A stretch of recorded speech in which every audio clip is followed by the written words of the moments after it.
कल ही बीबीसी ने एक आर्टिकल छापा जो सोशल मीडिया पर आग की तरह फैल गया। इसकी हेडिंग देखिए, India has splurged billions on metro trains but where are the commuters.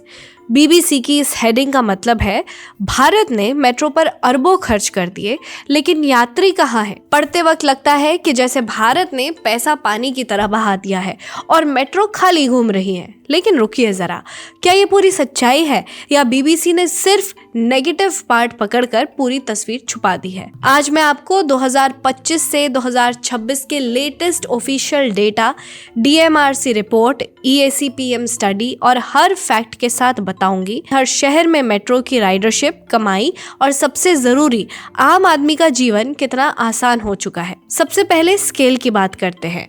2014 में भारत में मेट्रो सिर्फ 248 किलोमीटर थी, सिर्फ 5 शहरों में हुआ करती थी और आज 2025 में 1013 किलोमीटर से ज्यादा मेट्रो 23 शहरों में आ चुकी हैं। बीबीसी कहता है स्प्लर्ज्ड बिलियंस। हाँ, 2.5 लाख करोड़ रुपए लगे, लेकिन नतीजा क्या हुआ? भारत दुनिया का तीसरा सबसे बड़ा मेट्रो नेटवर्क बन गया। चाइना और यूएसए के बाद हम आज तीसरे नंबर पर हैं और रोजाना ट्रैवल करने वाले कितने पैसेंजर्स हैं? 1.1 करोड़ से ज्यादा। अब बीबीसी कह रहा है कि यात्री कम है। चलिए शहर शहर का ब्रेकडाउन करके ही देख लेते हैं। पहला शहर है दिल्ली। दिल्ली मेट्रो ने 2025 में 23 करोड़ 58 लाख 3,000 यात्री यानी 235.8 करोड़ जर्नी पूरी कर ली है। और इसका डेली एवरेज कितना है? वो है 64.6 लाख। 2024 से यह आंकड़ा और बढ़ा। दिल्ली अकेली भारत की आधी मेट्रो का ट्रैफिक उठाती है। 64.6 लाख रोज, मतलब सोच रहे हो आप, न्यूजीलैंड की पूरी आबादी हर दिन मेट्रो में घूम रही है। प्रोजेक्शन से आगे निकल गई है। अब बेंगलुरु मेट्रो को देखते हैं। नम्मा मेट्रो फाइनेंशियल ईयर 2024 से 2025 में एवरेज डेली राइडरशिप 7.58 लाख और इसी बीच पहली बार इसका ईयरली रेवेन्यू 1000 करोड़ रुपीस पार हुआ। मुंबई की एक्वालाइन मेट्रो 3 को बीबीसी ने खास तौर पर टारगेट किया है। शुरुआत में इसका प्रोजेक्शन 15 लाख था, लेकिन पूरी लाइन अक्टूबर 2025 में चली। अब 2026 अप्रैल तक इसमें ट्रैवल करने वालों का अकाउंट 4 करोड़ क्रॉस हो गया है और डेली एवरेज एक्वा पर 1.6 लाख। कुल Mumbai metro lines 7.47 lakh daily. ये 2024 से 2025 का डेटा है जो मैं आपको बता रही हूँ और ये बढ़ रहा है हर महीने। इसके बाद है चेन्नई, हैदराबाद, कोलकाता का टियर 2 सिटीज में नई लाइनों में 25 to 35% प्रोजेक्शन। लेकिन दिल्ली जैसे मैच्योर सिस्टम तो प्रोजेक्शन पार कर चुके हैं। बीबीसी ने सिर्फ नए शहरों की शुरुआती कम राइडरशिप पकड़ी, लेकिन दिल्ली का इतिहास याद है, पहले भी यही था। अब 64.6 लाख और नई लाइनें 2 से 3 साल में 2 से 3 गुना बढ़ती हैं। अब बात कमाई की। मेट्रो शुरू में घाटे में चलती है। डेप्रिसिएशन और लोन की वजह से दुनिया भर में ऐसा ही होता है, लेकिन ऑपरेटिंग सरप्लस, जिस डीएमआरसी को बीबीसी अपने आर्टिकल में एक्सेप्शन बता रहा है, क्या उन्हें उसी के रिकॉर्ड से सीख नहीं लेनी चाहिए? सबसे पहले डीएमआरसी फाइनेंशियल ईयर 2024 से 2025 ये बताता है कि ट्रैफिक रेवेन्यू 4,600 करोड़ रुपए, ऑपरेटिंग सरप्लस 412.79 करोड़ रुपीस रहा है। बेंगलुरु की बात करते हैं। यहाँ कुल रेवेन्यू 1191 करोड़ रुपीस का रहा है। फेयर यानी टिकट से कमाई 753 करोड़ रुपीस की हुई। ऑपरेटिंग सरप्लस 229 करोड़ रुपए का रहा है, यानी रोजाना के खर्च निकालने के बाद भी 229 करोड़ रुपए बच गए। हाँ, नेट लॉस दिख रहा है, लेकिन ये सिर्फ पुरानी देनदारी, जिसको डिप्रिसिएशन कहते हैं, वो है और लोन के ब्याज की वजह से है। असल में मेट्रो कैश पॉजिटिव है, यानी उसके पास रोज का खर्च चलाने और बचत करने के लिए पर्याप्त पैसे आ रहे हैं। अब बीबीसी पूछ रहा है कि यात्री कहाँ हैं, लेकिन सच्चाई ये है कि कमाई लगातार बढ़ रही है। टिकट के अलावा एडवर्टीजमेंट्स और दुकानों के किराए एक्सेट्रा, इन सबसे अच्छी कमाई हो रही है। डेटा यही कहता है कि लंबे समय में रिटर्न बहुत अच्छा आने वाला है। साथ ही मेट्रो से लोगों का समय बच रहा है, ट्रैफिक जाम कम हुआ है और शहर की इकोनॉमी भी तेजी से बढ़ रही है। अब सबसे इम्पोर्टेंट क्वेश्चन है कि इन सब में आम आदमी को क्या फायदा हो रहा है। जनवरी 2026 की प्रधानमंत्री की इकोनॉमिक एडवाइजर टीम यानी कि EAC-PM ने एक बड़ी रिपोर्ट जारी की। इस स्टडी का नाम है गोल्डन डिकेड ऑफ इंफ्रास्ट्रक्चर यानी इंफ्रास्ट्रक्चर का स्वर्ण युग। ये स्टडी कहती है कि जिन शहरों में मेट्रो चल रही है वहाँ लोग बाकी छोटे शहरों या गाँव के मुकाबले अपना होम लोन बहुत बेहतर तरीके से चुकता कर रहे हैं। क्यों? क्योंकि मेट्रो से रोज का किराया सस्ता हो रहा है, पेट्रोल डीजल की बचत हो रही है, प्राइवेट कार का इस्तेमाल कम हो रहा है। मतलब हर महीने पॉकेट में 1000 से 2000 रुपए लोग एक्स्ट्रा बचा ही लेते हैं। ये पैसा लोग EMI में लगाते हैं। नतीजा, लोन जल्दी खत्म, ब्याज कम, टेंशन खत्म। दिल्ली मेट्रो वाले इलाकों में लोग EMI चुकाने में 4.42% कम चूकते हैं, यानी बहुत कम लोग लोन डिफॉल्ट करते हैं और 1.38% ज्यादा लोग लोन पहले ही चुका देते हैं। बेंगलुरु को देखा जाए तो यहाँ पर EMI चुकाने में देरी 2.4% कम हुई है और पहले चुकाने वाले 3.4% ज्यादा हो गए।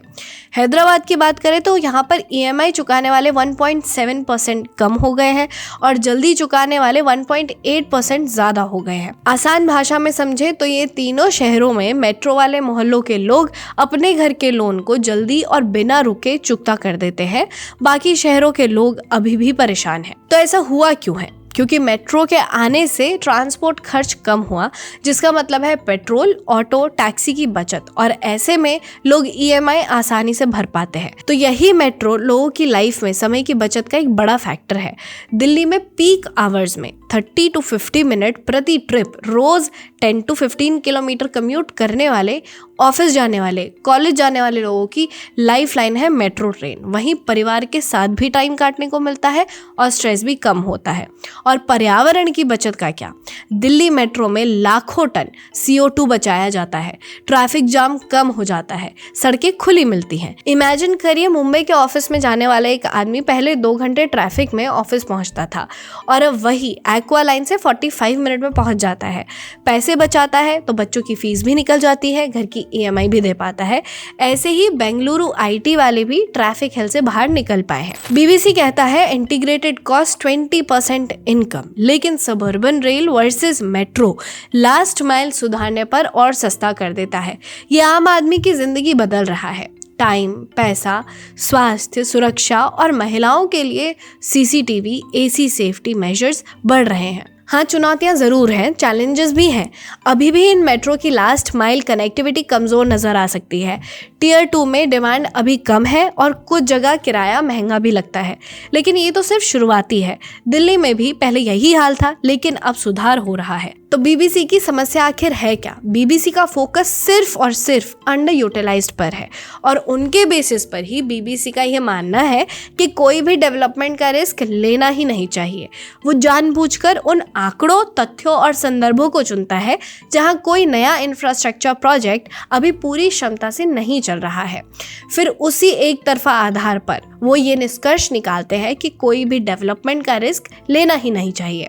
यानी उनके हिसाब से अगर कोई airport, expressway, highway speed rail या कोई भी बड़ा प्रोजेक्ट शुरू के कुछ सालों में 100% यूटिलाइजेशन नहीं दिखा रहा होता तो बेहतर है कि उसे शुरू ही ना किया जाए। ये नज़रिया कितना प्रैक्टिकल है आप खुद भी सोच सकते हैं। ये तो डेवलपमेंट को भी नकारने का नज़रिया है। डेवलपमेंट हमेशा रिस्क के साथ आता है। कोई भी बड़ा प्रोजेक्ट पहले कुछ साल अंडर यूटिलाइज्ड रहता है, फिर धीरे धीरे अपनी पूरी क्षमता पकड़ता है। लेकिन BBC इस बुनियादी आर्थिक सच्चाई को जानबूझकर नजरअंदाज कर रहा है। 4 गुना ग्रोथ यानी 4x ग्रोथ का आंकड़ा खुद चीख चीख कर यह कह रहा है कि ये प्रोजेक्ट्स तेजी से अपनी राह बना रहे हैं। दिल्ली का रिकॉर्ड तो BBC ने एकदम ही इग्नोर कर दिया है। ऐसा BBC ने क्यों किया है, इसका जवाब हमें तब मिलता है जब हम BBC पर इसे लिखने वाले लेखक का बैकग्राउंड देखते हैं। BBC पर इस कचरे से आर्टिकल को लिखने वाले लेखक हैं निखिल इनामदार।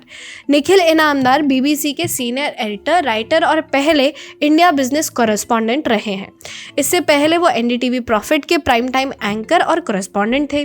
बिजनेस स्टैंडर्ड के कॉलमनिस्ट रहे। उन्होंने the Wire, Caravan, Quads, Scroll in, BuzzFeed, Conde Nast जैसी जगहों पर लिखा हुआ है। इनके लेखन का इतिहास भारत की 2014 के बाद वाली इंफ्रास्ट्रक्चर क्रांति, मेट्रो, हाईवे, एयरपोर्ट आदि के प्रति लगातार आलोचनात्मक रहा है। और द वायर और कैरावान के साथ जिसका एसोसिएशन हो उसका नजरिया या ज़्यादा टटोलने की ज़रूरत भी नहीं पड़ती है। यहाँ पर वेस्टर्न मीडिया का एक क्लासिक पैटर्न भी काम कर रहा है। भारत में 2014 के बाद जो इंफ्रास्ट्रक्चर क्रांति हुई, highway, airport, railway, port, smart city, उसे वो लगातार प्रेस्टीज प्रोजेक्ट यानी दिखावे के प्रोजेक्ट का लेबल देते हैं। यानी ये महज मोदी सरकार की इमेज बनाने के लिए किए गए हैं, कोई वास्तविक विकास के लिए नहीं। लेकिन ठीक उसी तरह के प्रोजेक्ट्स जब चाइना में बनते हैं, जैसे हाई स्पीड रेल नेटवर्क या बेल्ट एंड रोड, या यूरोप में जैसे बड़े बड़े एयरपोर्ट एक्सपेंशन या हाई स्पीड लिंक्स, तो उसी को ये लोग विजनरी कहते हैं। यानी साफ है कि बीबीसी का ये लेख सिर्फ नैरेटिव पुश है, इंडिया क्योटिक वाला, लेकिन डेटा चिल्ला रहा है कि ये सफलता की कहानी है। बीबीसी का आर्टिकल इनकम्प्लीट और मिसलीडिंग है। सच यह है कि भारत अर्बन मोबिलिटी रिवॉल्यूशन कर रहा है। मेट्रो ने आम आदमी को समय दिया, पैसा बचाया, जीवन आसान बनाया। देखते रहिए ऑप इंडिया।